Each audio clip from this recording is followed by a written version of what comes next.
Iloilo City nakarecord sang pinakamataas nga COVID-19 cases sa sulod sang isa ka adlaw. 101 ang total COVID-19 confirmed cases sa Iloilo kahapon Mayo 26. May isa man nga napatay kag may apat ka mga returning residents kag isa ka returning OFW ang nagpositibo. Ini ang pinakamataas nga kaso nga na-record sa syudad sa sulod lang sang isa ka adlaw. Sa listahan sang Iloilo City Epidemiology and Surveillance Unit, Mayo 1 tubtob Mayo 25, may 1,190 cases na ang syudad. Mas mataas sa 334 cases sa nakaligad nga Abril. Ang barangay Balabago ang nagapanguna nga may 67 cases. Nagapati si Mayor Jerry Treñas ang pagbukas ng borders ng syudad ang isa ka rason sa pagdamo sang kaso. How this happened? Well, this happened when we started opening our borders to people coming from the NCR, no? And all of a sudden, we are faced with this. Padayon man ang mass testing sa mga empleyado sang Iloilo City Hall. Sa pinakauli nga resulta nga ginpagwa sang Iloilo City Epidemiology Surveillance Unit, Mayo 27, may 37 ka mga City Hall employees ang nagpositibo sa COVID-19. Ang may negatibo naman nga swab test result, ang balik trabaho na. Apang sarado pa ang City Hall para sa public transaction. Sa Lunes pa magabalik ang normal nga transaksyon sa Iloilo City Hall. Sa aton palang ang pumuloyo, nga pangabayagid ko sa inyo, palihog lang, striktuhan tanay ang aton nga mga protocols.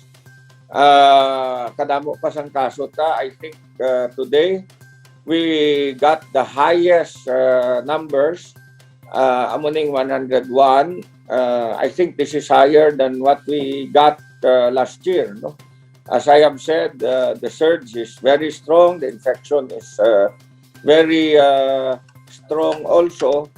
And there are more people who are being infected. It's really about time that we also vaccinate those who are from A4 sector together with A2 and A3 so that we protect as much as we can all the people.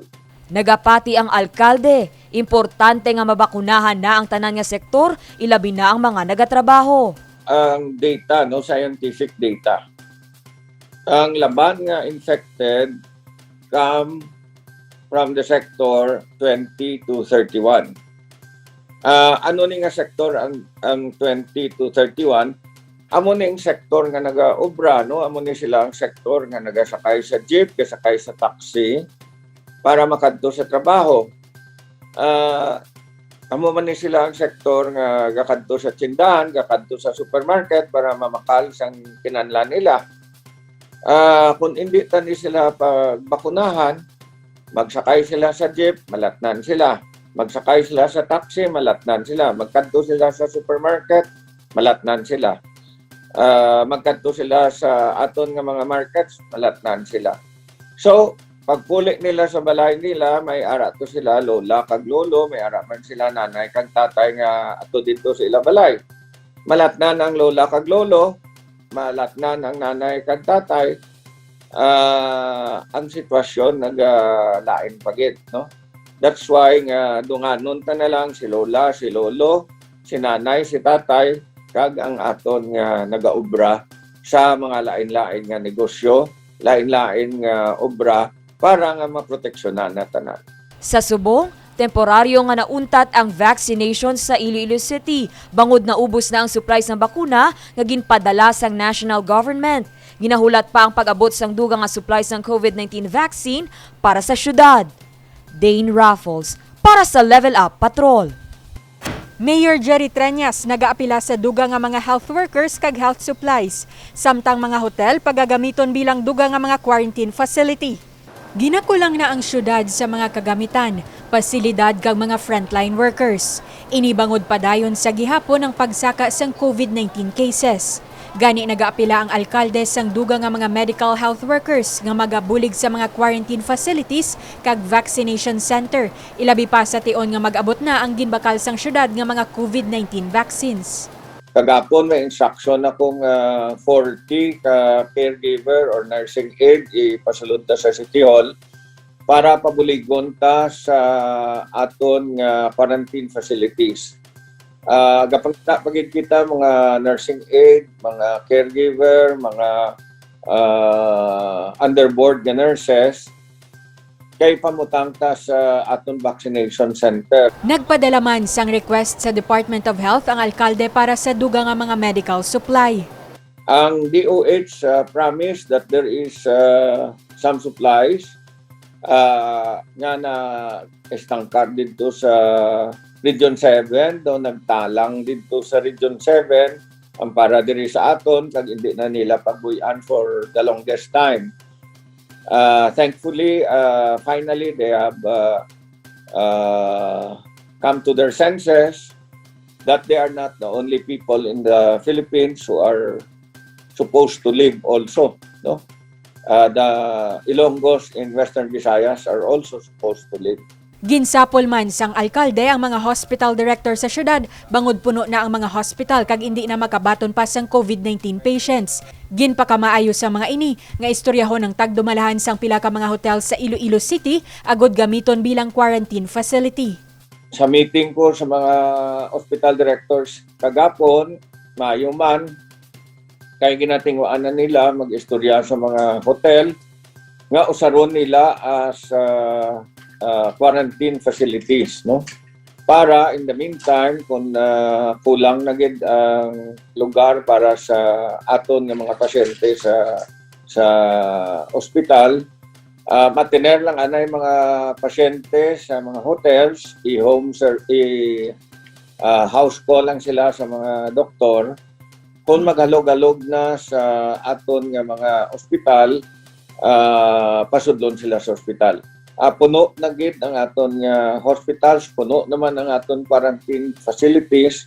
Nagapila man ang alkalde sa mga nurses nga mag-apply sa DOH agud idugang sa mga ospital.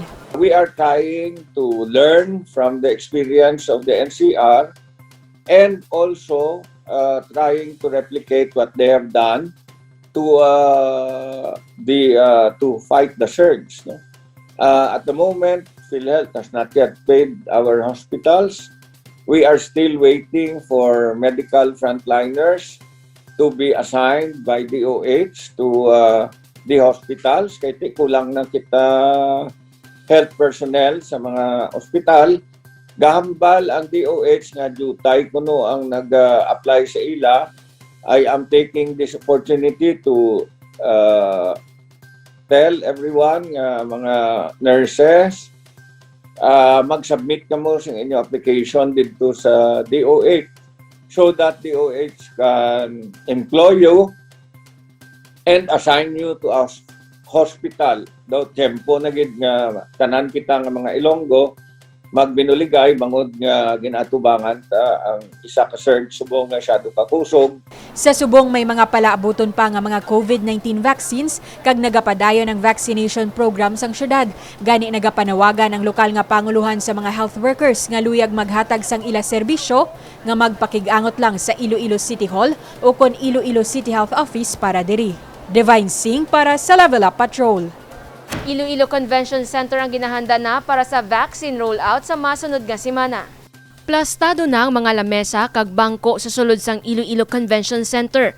Nagpatigayon man sang disinfection sa lugar. Ini ang pagagamiton nga vaccination center sa masunod nga semana. Sa tion mag-abot ang panibag-o nga supply sang COVID-19 vaccine para sa Iloilo City. Subong nga adlaw ginalauman ang pag-abot sang 10,000 doses ang bakuna para sa first kag second dose. May manog-abot today, no? I do not really know when. Kahit daw nag-kambyo-kambyo lang iyang schedule. We will be given 10,000 both for second and first doses. So ang mausarta lang sa subong is only 5,000.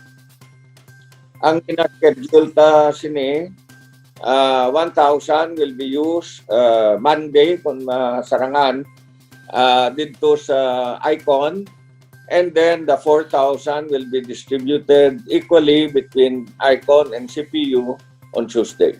Pagatestingan ang duha ka mga vaccination center bilang preparasyon man sa pag-abot sa mga bakuna nga gimbakal sang syudad. Ginalauman sa Hulyo mag-aabot ang AstraZeneca vaccine nga gimbakal sang Iloilo City. ginatestingan ta na subong nga may duwa na ta ka sites.